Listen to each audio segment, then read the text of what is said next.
This is Something to Talk About from the Bainbridge Island Senior Community Center. The programs are sponsored by Fieldstone Communities of Bainbridge Island, which offers memory care and is getting ready to offer assisted and independent living up on Rolling Bay. To find out more and learn about their day stay and respite programs and even schedule a tour, call 360-689-4314.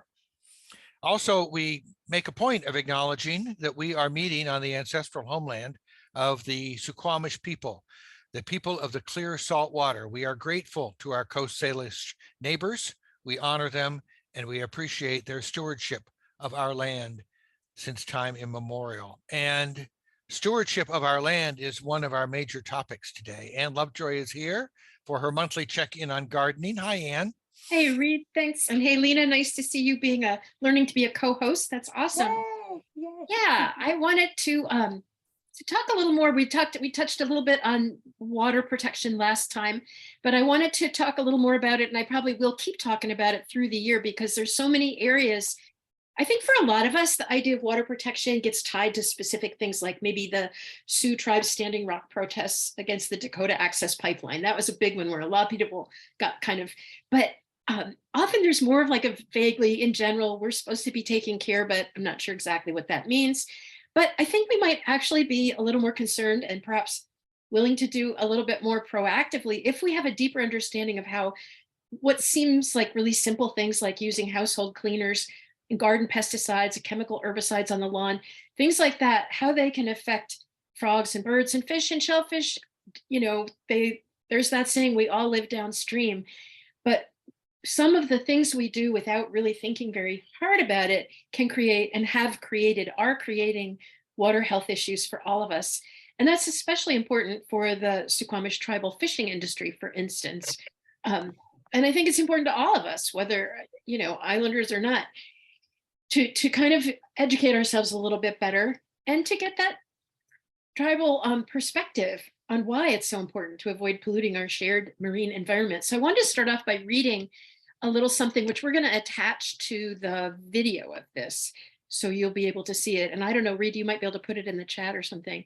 But this is a statement from the Suquamish Sovereign Nation. Our considerable investment in habitat restoration has not been able to turn the powerful tide of loss and degradation. If salmon are to survive, we must begin to achieve real gains in habitat protection and restoration. The path we are on leads to extinction of the salmon resource, and our treaty reserved rights. That's from the Treaties at Rights at Risk, a report from Treaty Indian Tribes in Western Washington from July of 2011. That is, like so many things we read in the news today, that's pretty depressing, isn't it? Because that's from 2011. And a lot of degradation has happened since then, though there are also some pretty cool things happening, which I'm going to touch on in a little bit. One of them is there's an open invitation from the shellfish team at the Suquamish tribe. They have some volunteer opportunities that are pretty cool and anyone can join. A lot of the volunteer shifts would be helping out with clam surveys in the spring and summer, so starting up fairly soon. Some of that would be helping to reseed the beaches with clam seeds later in the summer. And that fits with gardening, right? Seeds, gardening. I'm working this.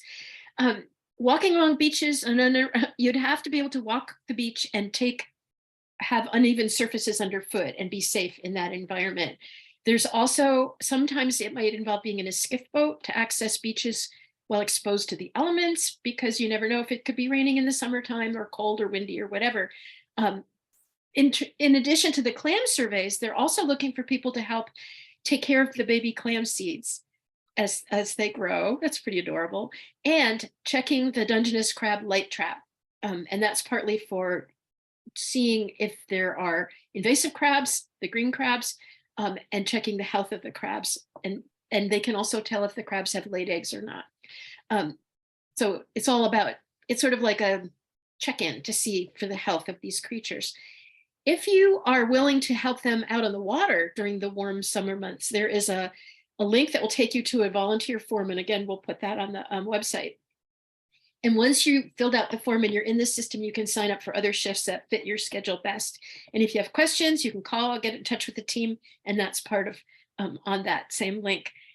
So that's pretty exciting because that is a real opportunity to kind of see how, monitor the health of our marine environment and see the kinds of things that are happening that are helpful and hopeful, right?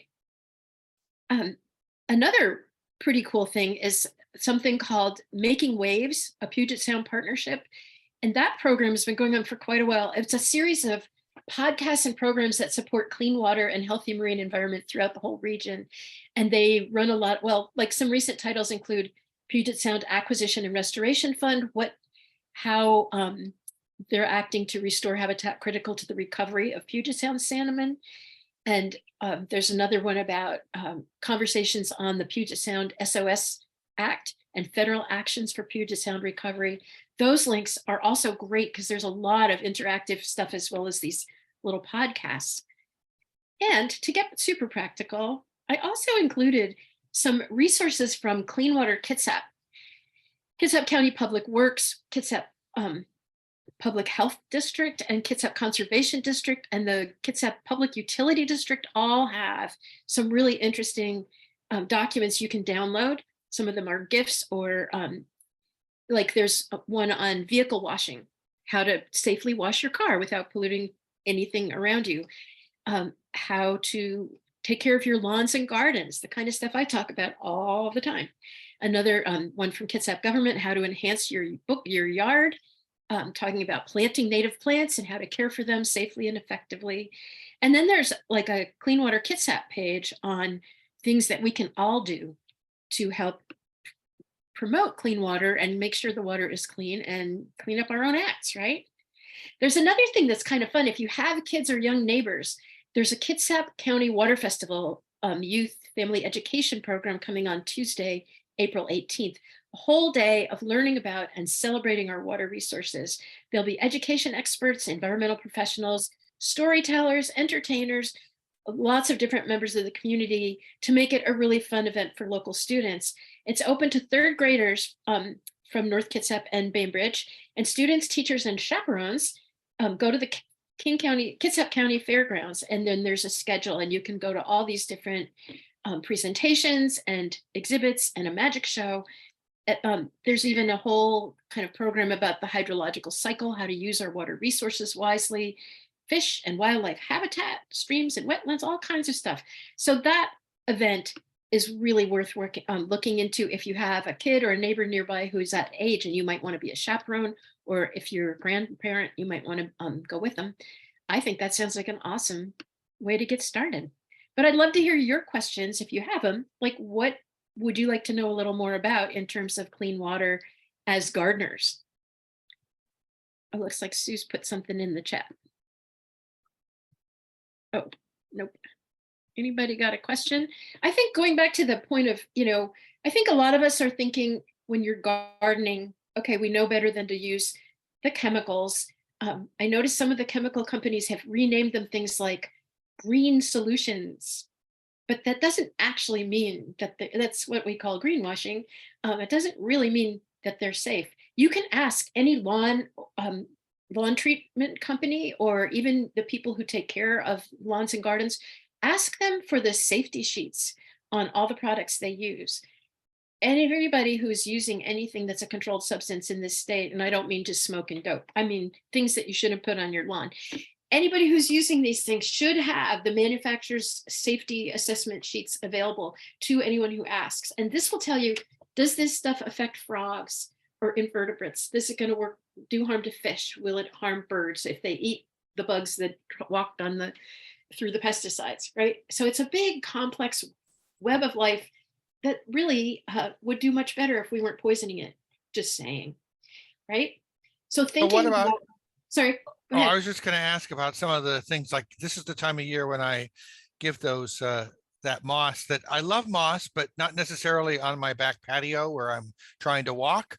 Can I give it a good pressure wash, or what kind of things can I do to, not hurt the water, but encourage the moss to go back into the lawn? Right, exactly. Go into the mossy carpet. Excuse you. Yeah, so that's a great question. So one thing we can do, power washing is always good. So moss has these tiny tendrils and it will go into the surface of stone, of siding, of pavers, sidewalk, cement, and rooftops, of course. So power washing is a first step, but a lot of times you'll see after you've washed off the surface of it, this kind of little wiry looking network. It's often kind of grayish or sometimes brown or even a little bit golden, different colors because of the different kinds of moss, which are, hello, native plants. So what you can do there is either do it yourself or cause it to be done by others. If this is on your roof, I'm going to say anyone of my generation should be using your wrist only and pointing at places that somebody younger can do these things, because we do not belong on ladders anymore. Just saying. But if you get up there with a good scrub brush, a wire or steel brush, you can brush off. There are people who know how to care for composite roofs, and there are people who will just get up there and do some damage. So you want to be sure that you talk to whatever company you're working with, or maybe it's your son-in-law or something like that. Make sure that you're getting the proper care, because you can hurt your roof by doing the wrong thing to it, right? The other really simple way to actually retard the root growth in a roof is baking soda. And usually they apply it up at the top, and it will sift down, starting at the top, because it's all going to get washed down and washed down and washed down. And that actually is very effective at killing off the roots and structures of the mosses. You can Much also better than using OxyClean. Oh my God, yes. I mean, there's so many things that seem to be harmless, but they're really not. Baking soda will get neutralized, over the course of being washed into soil, and soil can neutralize it too. Compost is neutralizing and buffering. So if you have compost spread on the beds that are around where the roof runoff is going to land, it will capture and neutralize the baking soda. Does that make sense? And you can use it to scrub down stairs and things like that too. The slickness of that layer is really treacherous. Yeah. And so it's not safe for us to be walking around on stuff, on patios and things like that need So to. besides baking soda, I don't know whether this is right or not, but I've used vinegar on my deck. Is that going to help? Well, okay, so vinegar has a certain effect for certain things. Just plain vinegar, like you just bought a jug at Town and Country. not Really white, Costco. No. Horticultural vinegar, like death vinegar, is much stronger than that. It's a much higher concentration. And if it's just the regular salad dressing vinegar, it's not actually going to do much of anything. Any of the concentrated vinegars are most effective when the temperatures are up in the 70s, when the soil is dry, right? Because what they do is actually work on the plants themselves and dry them out and dry out even into their root structures. But if the soil is wet, that gives them a buffer and a resilience. So they're not going to be as damaged as they would be. Does that make sense? So the horticultural vinegars, is that what you called them? Yeah. Are also going to neutralize. They're a safe thing to use. Yeah, to a point. I mean, they are deadly. And like I said, you're doing this in August. If you, it takes a while for the soil to recover from that. The top few inches will be damaged. And so one of the things you do, just like, somebody who's had a burn, you would put compost, water after it's had a chance to take an effect. So a couple days down the road, you will start to see the plants yellowing and browning and dying off. You can often pull them out pretty easily then. Clear the soil of root detritus as best you can. And then you want to put down some humic acid granules and a layer of compost, but you want to water first, because like with all pollutants, the first response to all pollution is dilute, dilute, dilute, right? So when you think of any of these things as damagers, diluting is the best way to start. Right? So water, water, water, and then put compost down, water that. So it's not just sucking the moisture out of the soil that you just put there. And that is a healing coverlet that will actually help start restoring that soil immediately. Okay, I was using it on my deck, but I'm not even sure why you would want to use it on soil? What would you be trying to get rid of? Oh, We- weeds. It's a very powerful weed tool. So like cracks in the sidewalk or on those Right. patios that are made of blocks, there get to be tap roots in there. You got a great big thistle coming up. You can't That's really get where- at it. Yeah, that That's seems when- not my garden though. No, you don't want to do that. That No. sounded like a disaster. Well, some people use them on places that have been really weed infested for quite a long time, and that you can do that, right? But it's like so many things. It's a one-off. You do it, and then you make up for it. Well- Make it better. Rita, and then We, Anita. we use it on, I don't, but my son, that's his fault. We have a big driveway, gravel driveway. And so Yeah. weeds in there, and so that's where he uses it, a diluted amount on the weeds. And it's helpful, but if I can get out there in the spring and get them out of there first, it's better. One of the hard things about gravel is every time you pull up something out of gravel, you're disturbing the seeds that are in the soil all mixed in. So there's often kind of a Right. flush of new weeds. That's where a flamethrower is nice. Mhm. There's the flame throwing weeders. If you just look up flamethrower online, you get a really weird bunch of things. But if you look up flame weeders, you'll get something a little more what you're looking for. They are awesome for things like that, like a gravel driveway. But We do have one. We do have one. yeah, the Forgot. really important thing to remember is you want to work backwards, because you will melt your shoes. Ask me how I learned this. And you don't ever want to use it on a place that has bark mulch. I mean, you No. wouldn't think you'd have to say that, but you would be surprised. Talk And to the other gardener. thing the other thing you mentioned was not in August. In other words, it's a good early season, but Yeah, we're getting wildfires here. yeah, I know. Not around here necessarily, but right. It's like in the rainy season, and the best weed controls are really done in January and February. And I kind of talked about that. Because that's when a lot of native seeds are germinating. We've had such a weird series of cold waves that essentially our plants are set, a lot of them are set back. They're not coming out as quickly or as early as they usually would. Like a lot of the cherries and stuff that would have been blooming for a month are just starting to peak out now. So the soil also has been very cold because, as I say so often, soil temperatures are linked to night temperatures. When it goes down to 30 at night, that means the soil's having a hard time getting itself back up to speed, especially since we haven't really had very many warm days. So you aren't seeing the germination of weeds as strongly as we would in a milder winter. But this is still a really good time to go after them before they set seed, right? And I've got a question. Sure, Jerry. I has to do Wait a with, sec. Actually, Jerry, can I hold on that? Yeah. Because Anita actually was next. I just wanted to ask quickly, what is that percentage of vinegar that you were talking about, and where's that, where can you buy that? The horticultural vinegars you can buy at nurseries, Okay, right? And so average home vinegars are like 5% acetic acid. And the horticultural vinegars are higher than that. And it kind of depends on which kinds you're looking at. But sometimes they're as much as 20% or 45% even. So they're high. That's a lot, right? So you want to be sure that you're very careful with that stuff because it's actually, you can burn your skin with it too. It's not something to splash on some spinach and call it a salad, right? So yeah, you want to be careful with it, but it is a good alternate resource for getting after those, especially tap-rooted weeds that can take us several times to get them out. thanks. Jerry, did you had a question? yeah, I had a question, just in response to your comment about our weather this year being so unique in the amount of cold spells and freezing spells we've had. My compost seems like it's been sitting in a freezer all winter and it's not composted.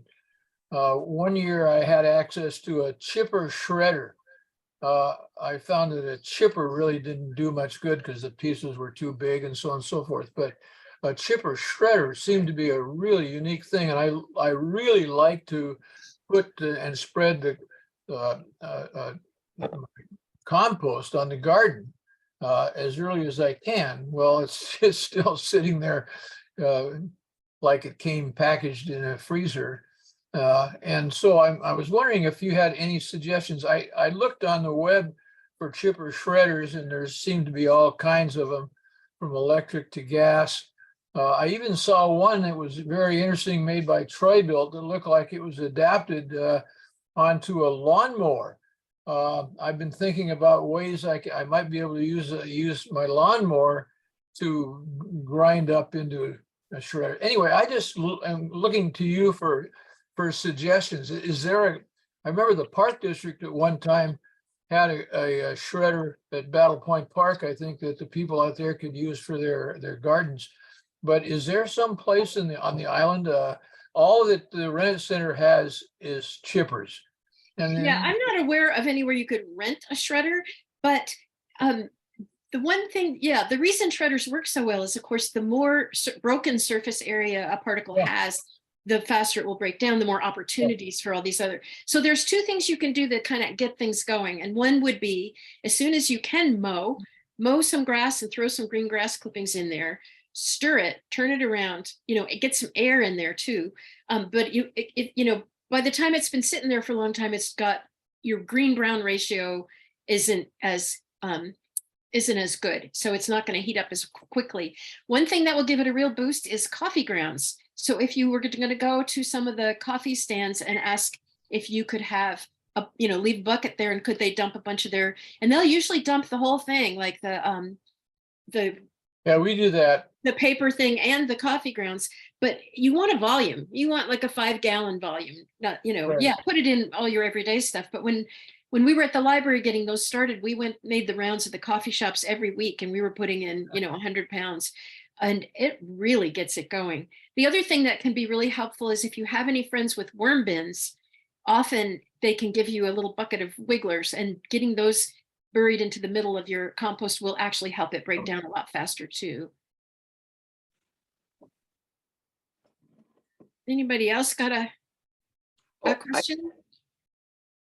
Rita, did you? I was just gonna say, I get coffee at that little Sky Kai coffee shop on the way to Paulsbo, right after the gas station on the right-hand side. And she asked me, they've got big bags of coffee grounds. Awesome.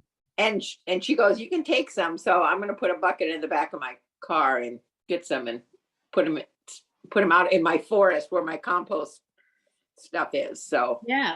Another thing that's really good to do with those is it's awesome fertilizer. It's actually like pretty high in nitrogen too. Okay. And it's awesome fertilizer for rhododendrons and roses.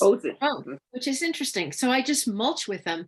The other thing that's great to do with it in the warm months is mulch your tomato plants with them, and peppers, because it's really good for helping them get through early blight or even late blight, and it's high nitrogen, so it's a good boost for them. But there's a lot of great things to do with the coffee grounds. I usually take the filters out, but they can be composted too, especially if they get ripped up a bit. But yeah, that's a great resource. Thank you, Rita. Because Jerry, maybe you and Judy can go pick up a bag full of that stuff and start mixing it into your compost. That'd be a good idea. We've been doing that for some time. Did you happen to see the article in the magazine, Pacific Northwest magazine section about, I think it was the King County Conservation District story? I did not realize that now there's free soil testings for nitrogen, phosphorus, and potassium by the Conservation District. For most people, soil testing isn't really, that's great. Yeah. And it's really useful for a new garden, especially where you're not really sure what you have. But for most people, it's really, it's not that important. Like, you can tell really quickly if your garden is in good working order because your plants will grow well. And if they start to have issues, a lot of times our soils are very well mineralized, but the thing they're really low in is humus. Sometimes we can have an excess of magnesium.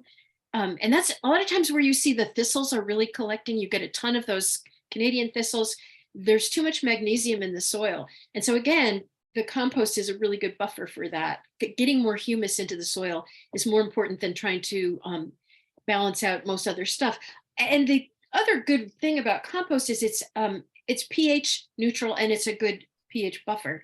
So when we have plants, like a lot of the annual vegetables prefer a kind of a more neutral soil than the acid soil that most of us have.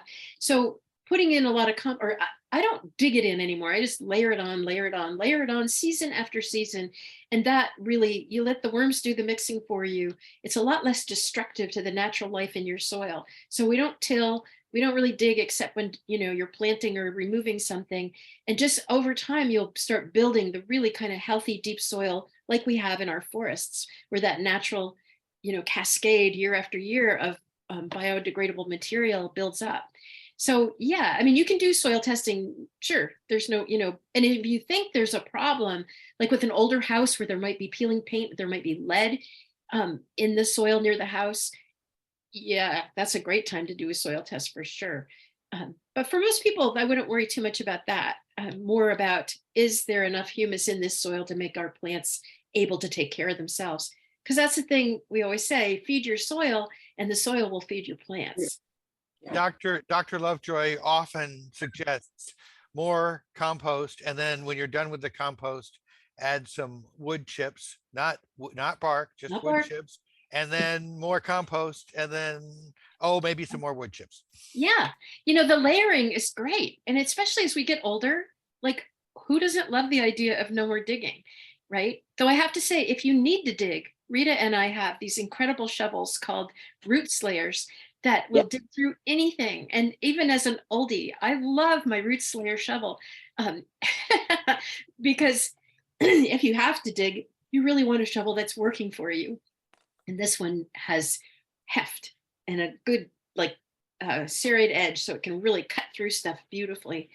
But anyway, yeah, I mean, the reason I talk about topping off the compost with medium or fine wood chips is because it creates a barrier, especially in open, windy, sunny sites like we have at the senior center. We get that wind off the water all the time. You get full sun, south exposure, heat off the sidewalk and the street. That is a very drying situation. And when we have garden plots that are drying out because of wind or reflected heat, the wood chips give your compost a little insulation, and it helps protect the magic bubble for plant growth in the soil is about 1 inch above and 1 inch below the surface.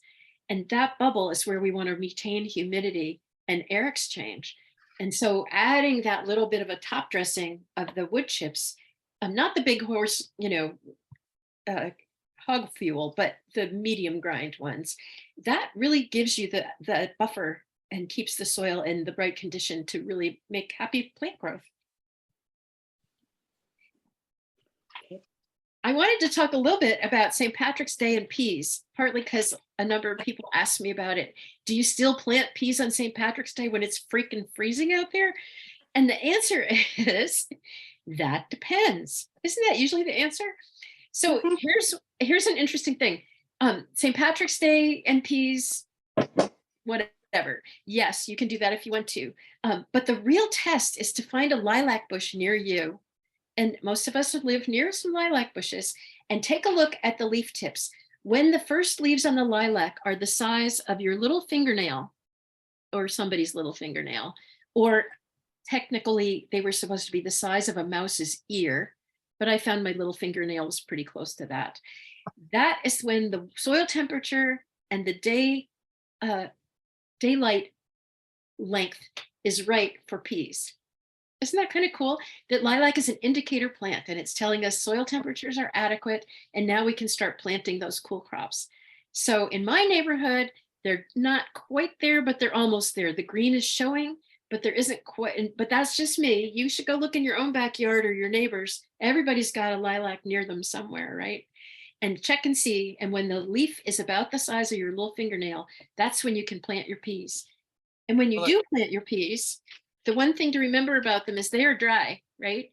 So soak them in tepid water, cold water, just not warm, because you don't want to cook them and you don't want them to open so fast they burst their skin. But I soak them in water for usually a couple hours and then plant them. And then that way they get a little head start and they don't have to soften up and take water out of the soil. It hasn't really been all that rainy, weirdly. So soils are still dry in pockets. So it's good idea to remember that when you're doing that, you want to water. I know I never used to say this at this time of year, but you want to water before you plant. And is that for sweet peas too? Yeah, I was gonna just pull Solid. out my packets of sweet peas. Yeah. So sweet peas are also great crop for now. Some of you may have noticed that you've got little volunteer sweet peas are popping up because a lot of times when we grow sweet peas, we miss a few of the pods and they fall down somewhere and blah, blah, blah. I've noticed a couple of volunteers coming up in some of my pots. So sweet peas are ready to roll too. Same thing, you want to soak them a little bit for about an hour in tepid water and then just go ahead and plant them.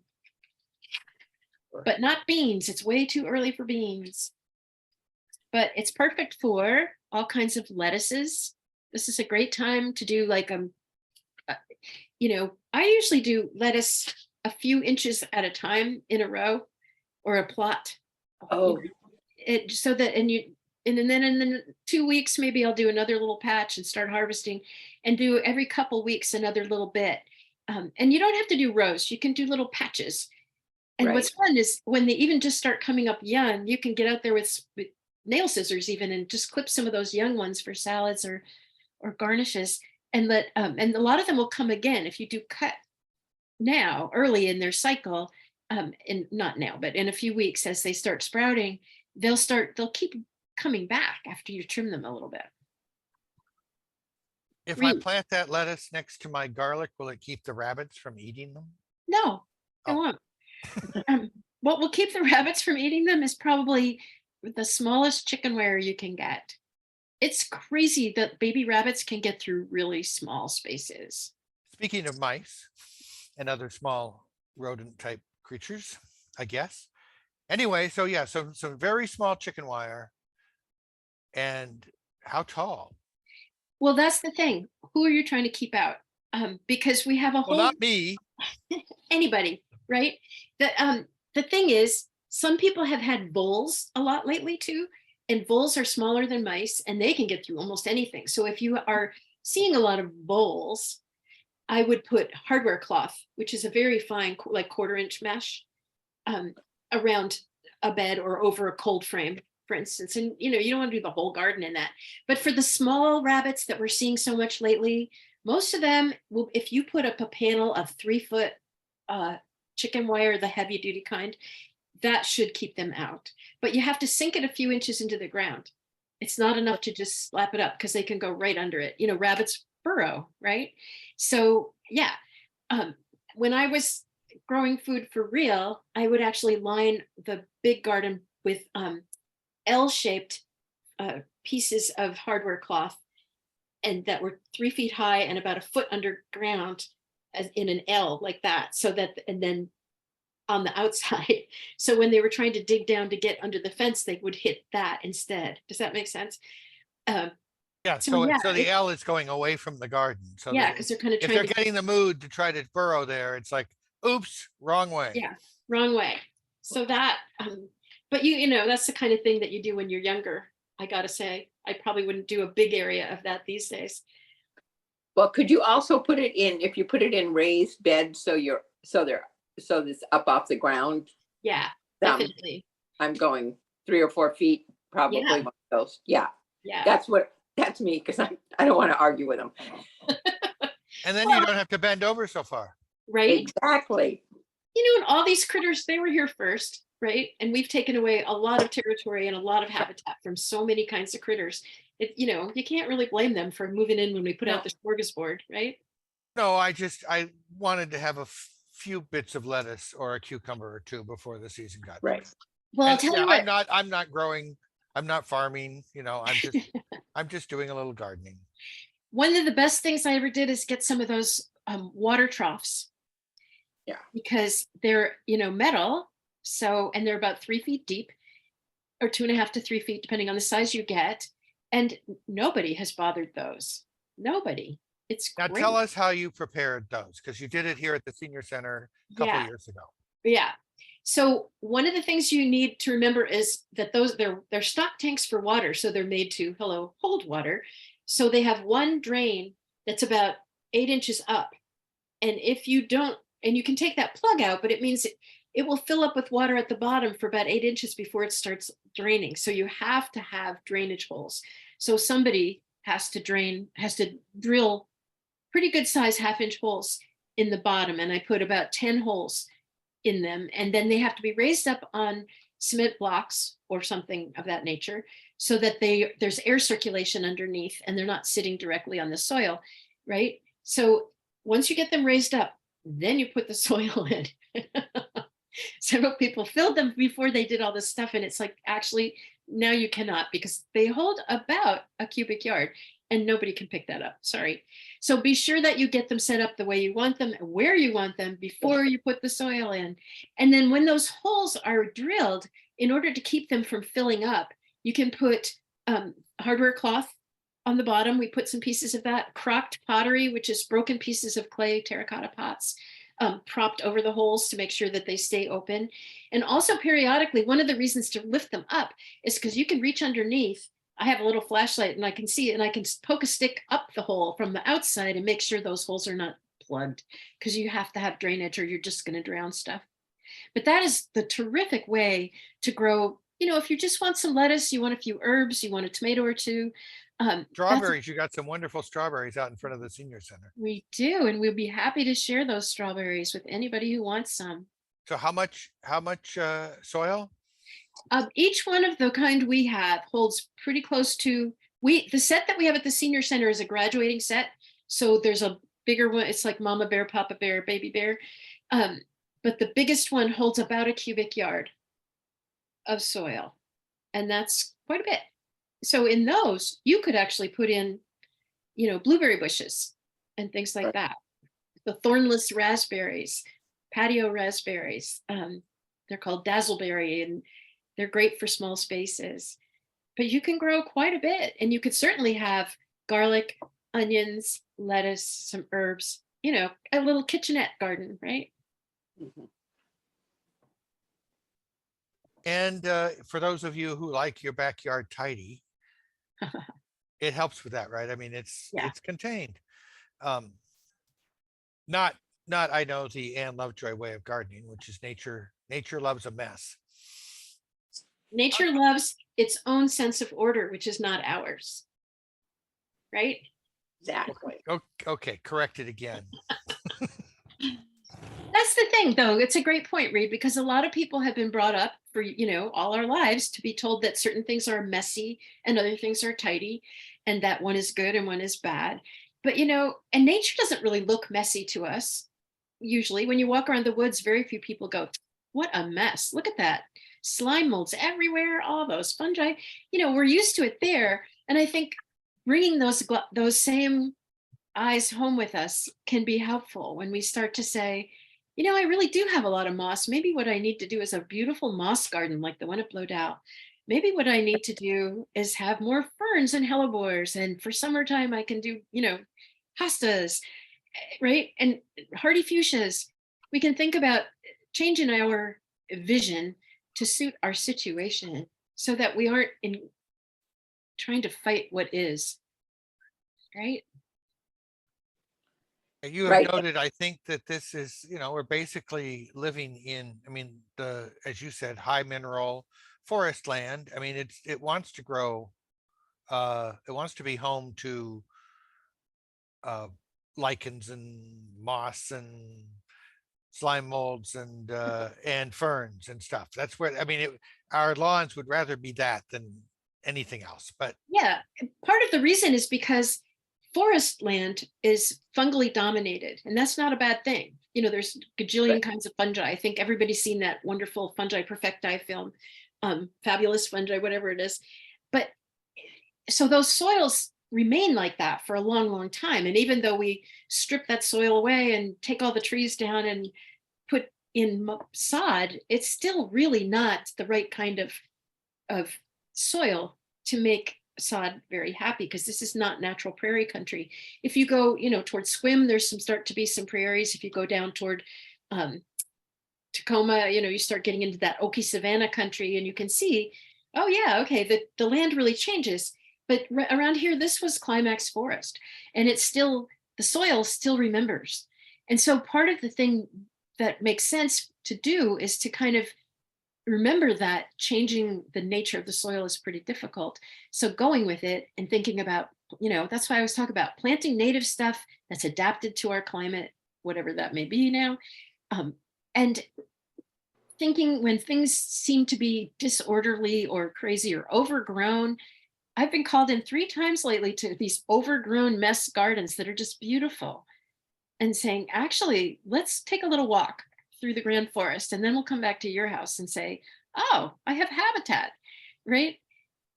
It's that freeing ourselves from the need to be tidy, the hand of man, the domination of, same thing, right?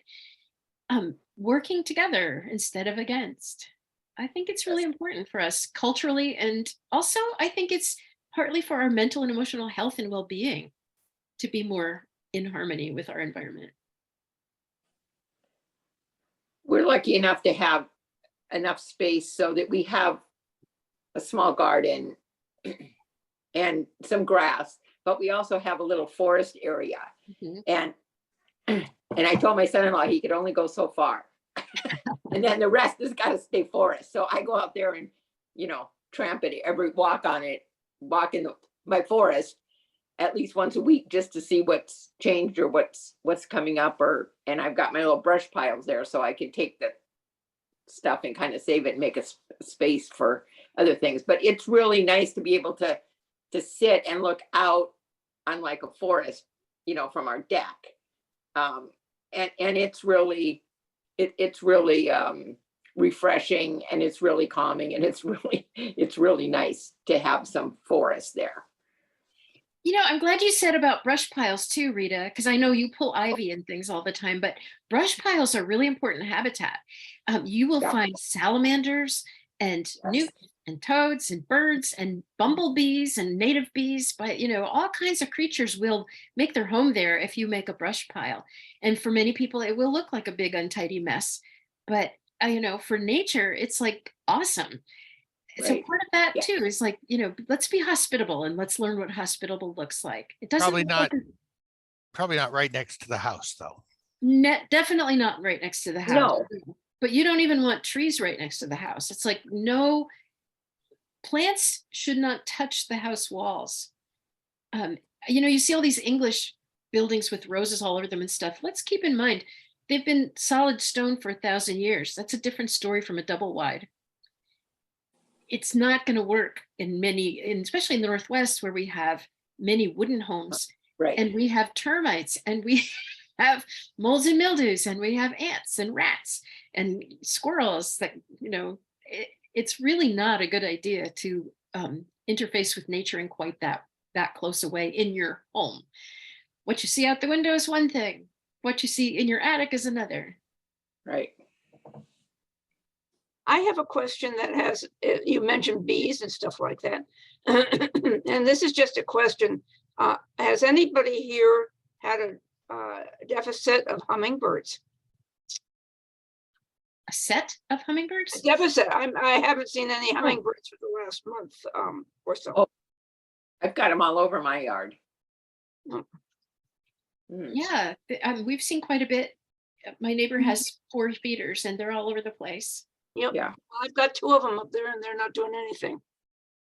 Hmm. Okay, just wondered. Yeah, sometimes, they get territorial and if one of the dominant ones chases everybody else off and then ends up going somewhere else, the others may not come back very soon. The hummingbirds, for such darling little things, they're pretty vicious. Do you have to have, do they have to be red? No, I didn't think so. Okay, just wondering. yeah. People, the red thing is because they do see red well, but it isn't the only color they see by any stretch, and they're pretty smart, and they figure out if they've been coming before, they know you're there. One thing you might just do is take them down and wash them really well. Yeah, I did. unfortunately, both of them. And and I got a brand new one too, which is a mason jar, which is really cool. Really nice. Yeah. But Um, Well, they will probably find it eventually. I hope then- so. Will you and then please they send will- yours over, whoever has them? I'm missing seeing them. Yes, also, I'm not sure about their cycle. I think this could be close to the time that they're nesting, and the males are only around for mating and they don't help with nesting at all. They disappear. So you might just, that might be partly what's going on. You can read up on their life cycle. That might help you, but I'm on the 3rd floor and I do have regular visit from a pair of hummingbirds here right now, but it changes. They're more frequent, especially in the winter, because then, there's not as much, insects and flowers out for them, but they do slow down as the time, gets warmer. Thanks, Anita. Yeah, and other plants are starting to open, like the mahonias. The native Oregon grapes are starting to open and bloom, and they're probably spending much more time there, because no matter, sugar water's great, but a complex natural nectar is always going to be more interesting. Mhm. I'm wondering about last year, we had a real difficult time with pollination because of cold temperatures. Right. Does it look like we might have the same story again this year? Yeah, and last year it was so interesting because some people's gardens, they got great pollination, but they often were like at a lower elevation, or they were protected by a wind belt. And places where it was windy and very cold, many people had very little fruit tree pollination, as particularly that was very low. So yeah, we may well see that again, because like it's still very cold. But like I said, a lot of the fruit blossom is retarded this year a bit. So they keep saying we're going to warm up, but the day that the blooms open may or may not be the day that the bees wake up, right? And if it's really windy, the bees have a much harder time locating those things too. So yeah, it may not be the big fruit crop year this year. And can you talk a little bit about mason bees for pollination? Yeah, like what? Like we should have, it's good to have, we have a big mason bee house, and we've been really lucky with things getting pollinated, or having our flowers growing, and we just do them every year. My son-in-law takes care of that. I can't do that, but so they're good to have for pollination. And is it too early to set them out now? Well, again, it might be. Yeah. I'd wait a couple Yeah. days, I think. But so I wasn't sure which part of it you were interested in. But yeah, mason bees are actually extremely good pollinators. They're far better pollinators, really, than honeybees. And there are lots of different kinds. We have about 40 or 50 species of mason bees in Washington. But the orchard mason bee is the one that you can usually buy. Right. And my friend Brian Griffin wrote this wonderful book about the amazing orchard mason bee. You can still find it at the library or get them, but the life cycle is very brief, really. They don't go very far, and they don't forage very far. Like honeybees might go a couple miles. Mason bees and a lot of our native bees have much more limited territory. Might be as maybe a quarter mile, but maybe only 500 yards, right? So that's important, that when you start having them, you have to keep having them. You can't be just beekeepers talk about bee havers and beekeepers, right? Like just having them is not enough. You have to be a keeper, a caregiver, a tender. Like if you're using those paper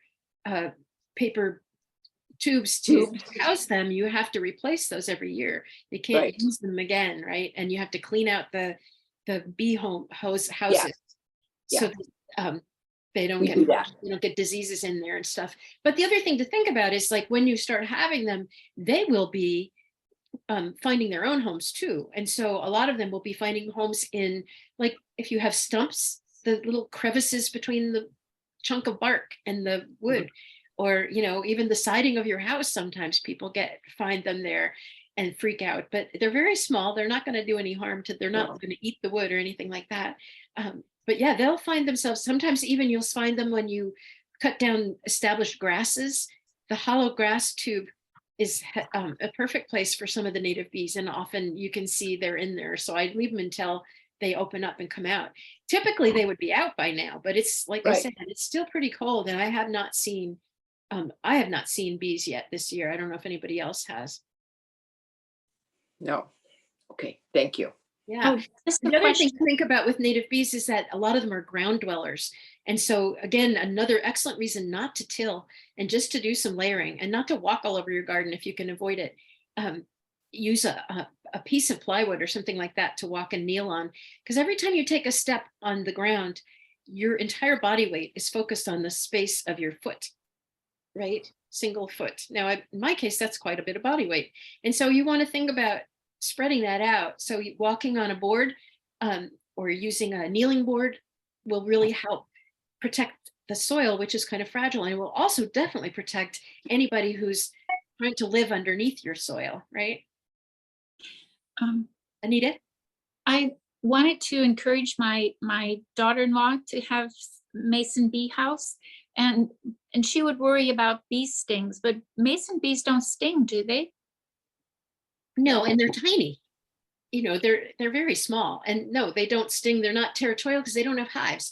The bees that sting are protecting their hives, Ah, okay. or you've stepped on them or something, right? I mean, they may sting because something has happened, but they're not trying to protect their hive. So it's a different way of, yeah. So a lot of the native bees are not stingers at all. Right.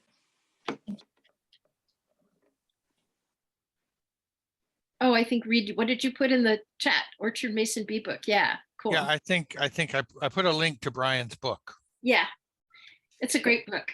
And he has another one called The Humble Bumblebee. That's beautiful because we have a lot of native bumblebees too, and you'll see them out or fairly early. They're very gentle. They're big. And so some people freak out and think it's some weird, you know, giant killer or something, but they're very gentle. And they're actually rather lovely.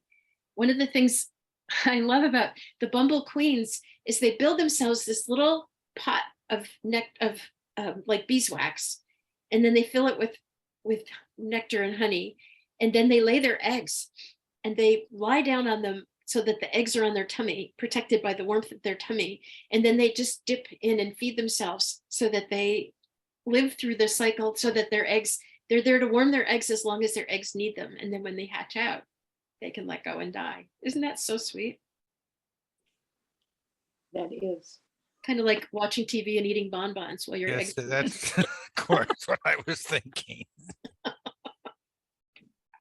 But yeah, bees are awesome. There's some really cool books about bees.